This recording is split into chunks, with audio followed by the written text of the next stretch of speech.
আসসালামু আলাইকুম। আজ আমি বিরিয়ানি রান্না করব। এর জন্য তেজপাতা, কাঠ, লং, এলাচ, জয়ফল, জয়ত্রী, সাদা গোলমরিচ এবং বাদাম নিয়ে নিব। এগুলোকে আমি ভালো করে বেটে নিব।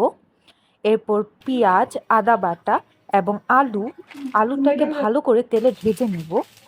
তেলে ভাজা হয়ে গেলে এক তেলের মধ্যে পেঁয়াজ দিয়ে দিব, আদা বাটা দিব, সেই মশলা বাটাগুলো দিয়ে দিব এবং এখানে শাহি মশলাও ব্যবহার করা হয়েছে।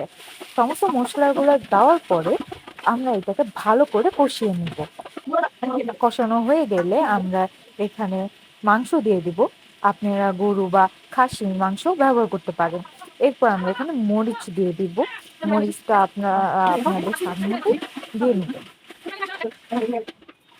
এরপর এখানে গরম পানি ব্যবহার করবে। গরম পানি ব্যবহার করলে মাংসটি সিদ্ধ তাড়াতাড়ি হবে।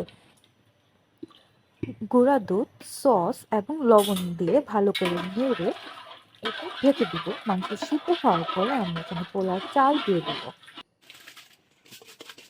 পোলার চাল দেওয়ার পরে আমরা ঢেকে দিব এবং চাল সিদ্ধ হওয়া পর্যন্ত বিরিয়ানিটি রান্না করব। এভাবে আমার সুস্বাদু বিরিয়ানি রান্না করা হয়ে গেল। আপনারা সবাই একবার হলেও রান্না করে দেখবেন।